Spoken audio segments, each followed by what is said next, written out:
My name is Kelly, and I married Tom when I was young and filled with dreams. We had been high school sweethearts, and I truly believed we'd be happy forever. My father, a successful businessman who owned a furniture factory, gave us a beautiful house as a wedding gift. It felt like the perfect start to our future. 3 years into our marriage, our son Michael was born. As the years went by, I poured myself into being the perfect wife and mother. I kept our home spotless, cooked gourmet meals, and ensured Michael always had everything he needed. My life revolved around my family, but Tom's career as a sales manager wasn't progressing as he had hoped. One night, Tom came home frustrated, slamming his briefcase down on the kitchen table. "Damn it, Kelly, I can't take this anymore. I'm busting my ass at work for pennies." The anger in his voice startled me, and I flinched. "What do you want me to do about it?" I asked softly, trying to keep my voice calm. His eyes lit up with sudden hope. "Your father, he could give me a job at the factory, a senior position. Can't you talk to him?" I hesitated. My father had always been fair in business, and I wasn't sure I wanted to blur the lines between family and work. But the desperation in Tom's eyes was hard to ignore. "Okay," I whispered. "I'll talk to him." The next day, I visited my father at his office. My nerves felt tangled as I tried to find the right words. "Dad, I need to ask you something. It's about Tom. He's struggling at work, and I was wondering, would you consider giving him a position at the factory?" After a long pause, my father gave a small nod. "All right, Kelly, I'll give him a chance, but only if he earns it like everyone else." When I told Tom the news, he was ecstatic. He swept me off my feet and spun me around the kitchen. "You're amazing, Kelly. This is going to change everything for us." And for a while, it did. Tom's new job brought in more money, easing our financial stress. But as one problem was solved, a new one emerged: my relationship with Tom's mother, Helen. Helen was a force of nature, fiercely protective of her only son and openly critical of me. She dropped by unannounced, criticized my housekeeping, and demanded my constant attention. One afternoon, while I was preparing dinner, Helen burst through the front door. "Kelly, I need you to take me shopping, right now." I clenched my jaw. "Helen, I'm in the middle of cooking. Can it wait until tomorrow?" Her eyes narrowed. "Are you saying my needs aren't important, after everything I've done for this family?" Biting back a sharp retort, I forced a smile. "Of course not. Just let me finish up here." As I drove her to the mall, she complained nonstop about my driving, my cooking, and pretty much everything else. I couldn't help but wonder how my life had turned into this. I was an intelligent, capable woman, yet somehow I found myself catering to everyone else while my dreams faded into the background. One particularly exasperating afternoon, Helen barged into the house again without warning. "I'm hungry," she declared. "Make me something to eat." I bit my tongue and set aside the laundry I was folding. In the kitchen, Helen hovered behind me, criticizing my every move. "You're using too much oil," she snapped, "and cut those vegetables smaller. Don't you know how to cook properly?" When I finally placed the meal in front of her, relief washed over me until she packed up the food into containers and stood to leave. "I'll take this with me," she announced. "I have bridge club tonight, and this will do nicely for snacks." I stared at her, dumbfounded. "But Helen, that was supposed to be our dinner." She shrugged dismissively. "You can always make more. It's not like you have anything better to do with your time." The door slammed behind her, and I sank into a chair, feeling utterly defeated. I glanced at the clock, less than an hour to prepare another meal before Tom got home. When he arrived, loosening his tie, he took one look at me scrambling in the kitchen. "Why isn't dinner ready?" he asked, frowning. I explained what had happened with Helen, hoping for some understanding or support, but instead, Tom's expression darkened. "Mom was here, and you didn't make her feel welcome," he demanded. "Kelly, you know how important family is to me. You should have been more accommodating." "Accommodating," I echoed, disbelief bubbling to the surface. "Tom, she took our dinner. She treats me like a servant in my own home." He shook his head, clearly annoyed. "You're exaggerating. Mom just wants to feel loved and appreciated. Is that too much to ask?" We ate the hastily prepared meal in silence, the distance between us growing with every bite. The man sitting across from me, the one I had fallen in love with as a teenager, now felt like a stranger. One evening, Tom stormed through the front door, his face red with fury. "Your father?" he bellowed, slamming the door behind him. "He's a tyrant. He humiliates people and uses them like pawns in his little game." His words hung in the air like a storm cloud, and for the first time, I saw the cracks in the life I had tried so hard to build. I had given everything, my love, my time, my dreams. And now, all I had left was the realization that I was slowly losing myself in the process. And as I stood there, watching Tom unravel before my eyes, I couldn't help but wonder, was this really the life I had dreamed of? Or was it time to find my way back to the woman I used to be? I was caught off guard. My father had always been fair and kind in my experience. What happened? I asked cautiously. Tom's eyes flashed with fury. I stood up for an employee today. Your father was treating him unfairly, and I couldn't just stand by. And you know what your precious daddy did? He fired me, right on the spot. My mind spun. This didn't sound like my father at all. There must be some mistake, I said, trying to remain calm. Let me talk to Dad and hear his side. No, Tom roared, making me flinch. You will not speak to your father or your mother. As far as we're concerned, they no longer exist for us. Do you understand? Trembling, I nodded, too shocked and scared to argue. In the days that followed, Tom found another job and started earning well again. But something fundamental had changed between us. The love and warmth I once felt for him had been replaced by fear and resentment. As the years passed and our son, Michael, grew up, he often asked about his grandparents.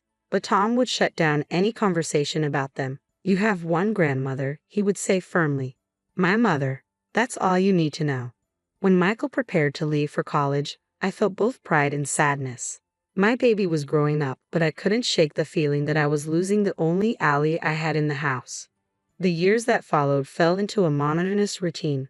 With Michael gone, I catered to Tom's every whim and endured Helen's constant criticism. Without Michael as a buffer, their treatment of me grew even more oppressive.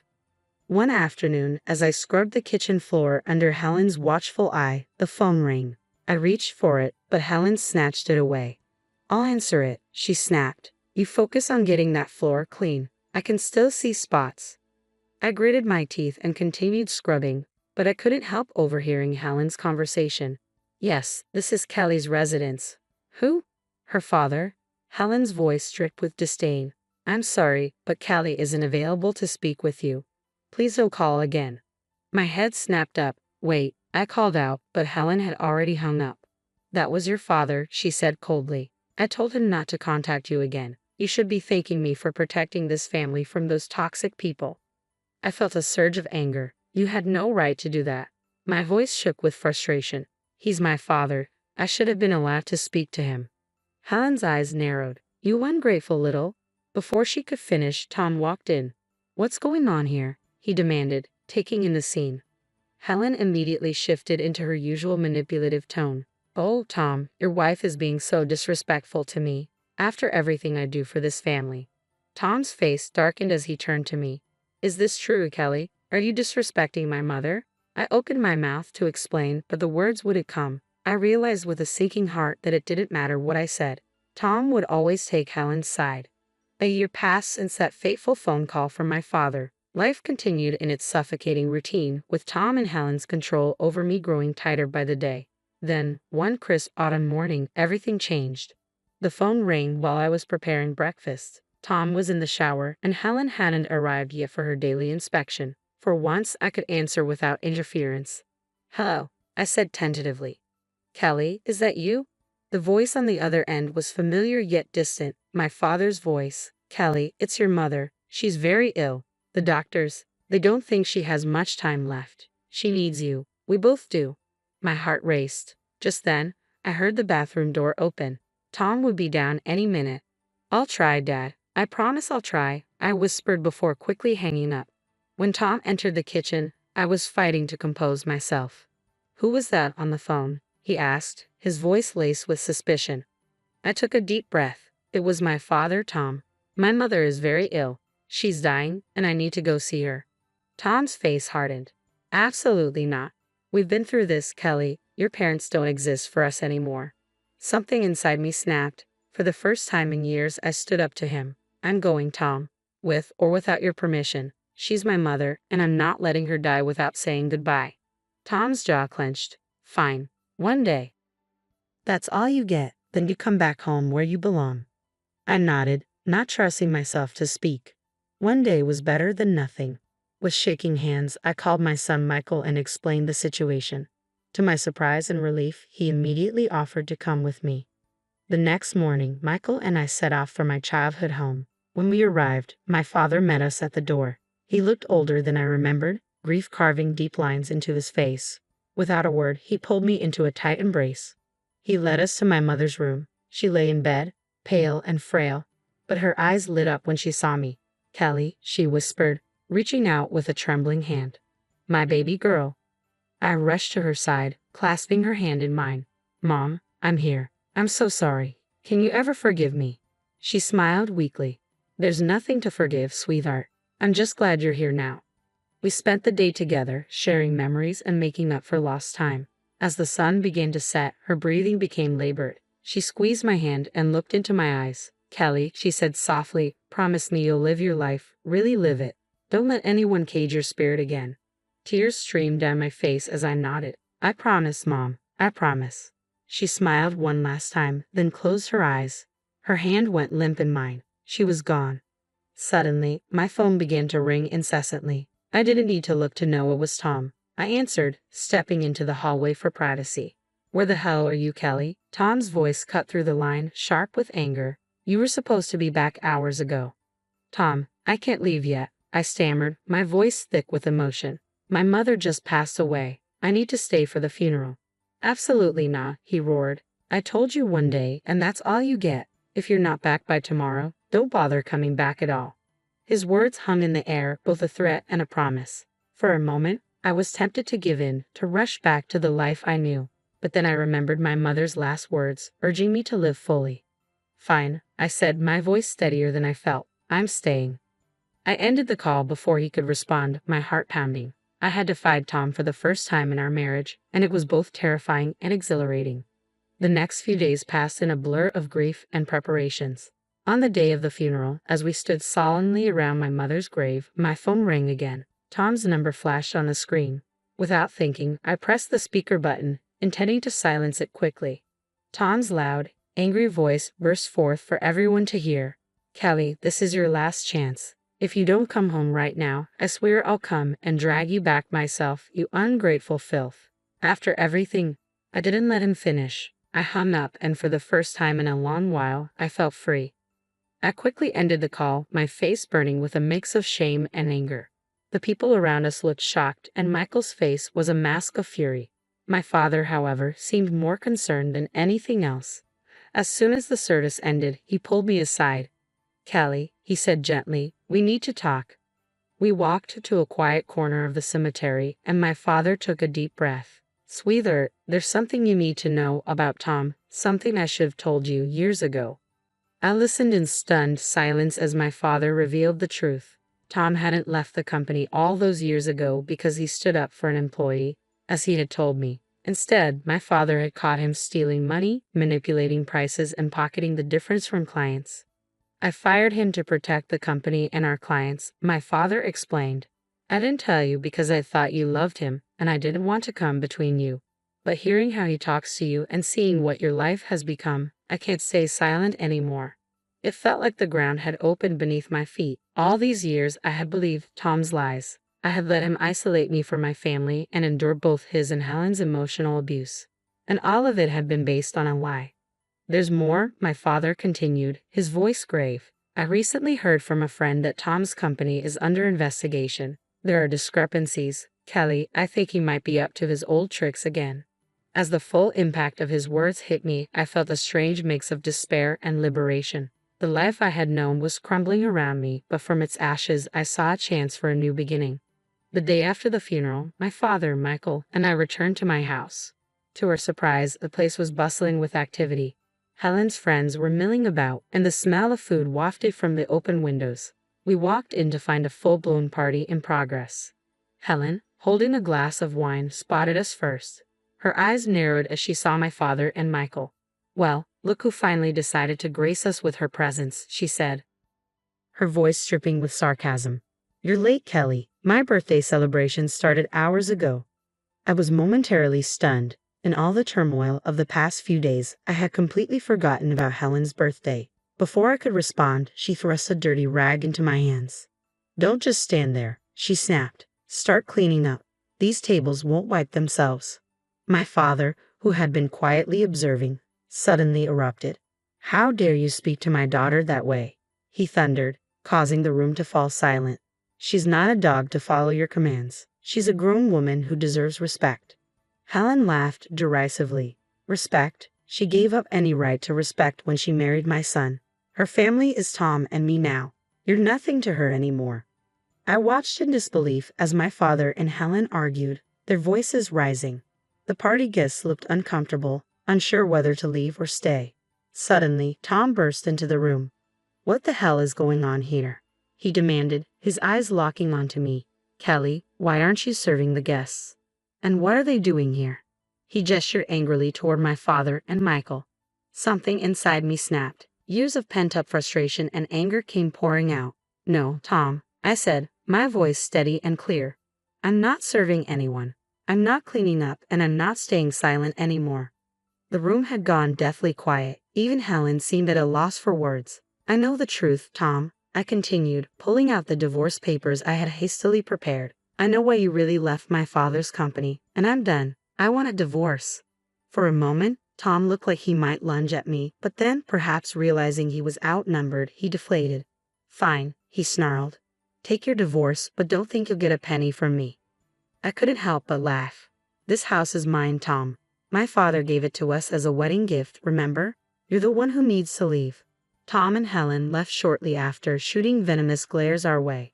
As the door closed behind them, I sank onto the couch, suddenly exhausted. Michael, who had been quietly observing everything, finally spoke up. Mom, why didn't you tell me things were so bad? I'm sorry, Michael, I said softly. I thought I was protecting you, I said, my voice heavy with regret. But now I realize I was teaching you all the wrong lessons about love and respect. In the weeks that followed, my life changed dramatically. The divorce proceedings began, and I threw myself into rebuilding from the ground up. My father, true to his word, stood by me every step of the way. One afternoon, as we sat together in his study discussing my future, he broached a topic I hadn't expected. Kelly, he began, his voice gentle but serious, I'm not getting any younger, and the factory needs new blood. How would you feel about working with me? I blinked in surprise. Me? But Dad, I don't know the first thing about running a business. He chuckled warmly. Neither did I when I started. You're smart, Kelly. You'll learn. And it's about time you had a chance to spread your wings. Over the next few months, I immersed myself in the business. My father was a patient and encouraging teacher, guiding me through the complexities of managing the furniture factory. To my surprise, I discovered a passion for design and innovation that had been buried beneath years of survival and compromise. Meanwhile, the divorce dragged on. Tom fought me at every turn, contesting the house and even trying to manipulate Michael against me. But in the end, justice prevailed. I was awarded both the house and substantial financial compensation for the years of emotional abuse. Tom, facing charges for fraud, spiraled into debt and lost his ability to hold senior positions. As for Helen, her influence withered, and she faded into obscurity, moving in with distant relatives. 3 years passed in what felt like the blink of an eye. Life had taken on a beautiful rhythm, but one Sunday morning, my father called me into his office. His expression was solemn as he gestured for me to sit down. Kelly, he began softly, his voice laden with emotion, I'm not well. The doctors, they don't think I have much time. The world tilted beneath me. Dad, no, I whispered, gripping his hand. He squeezed my fingers gently, his gaze steady and full of love. It's okay, sweetheart. I've had a good life, and I can leave knowing that you're strong, free, and happy. You'll be okay. Tears streamed down my face, and he continued, I'm leaving everything to you, the business, the house. You've more than proven yourself, Kelly. I know you'll take care of it all. In the weeks that followed, we spent as much time together as possible. His body grew weaker, but his spirit remained unbreakable. He passed away peacefully in his sleep, leaving behind a legacy I was now responsible for carrying forward. News of my father's passing and my inheritance spread quickly through town. As I adjusted to my new reality, an unexpected visitor arrived at my doorstep. It was a crisp autumn afternoon when I heard the doorbell ring. I opened the door and froze. Tom stood there, holding a bouquet of flowers, his expression uncharacteristically soft. Kelly, he said, his voice quieter than I'd heard in years. I'm really sorry about your father. May I come in? Warily, I stepped aside to let him in. We stood in the foyer, an awkward silence thick between us, until he finally spoke. I've been thinking a lot about us, he began. I know I made terrible mistakes, but I've changed. My mom, she passed away last month. She was the one who always got between us. Now, there's nothing stopping us from being happy again.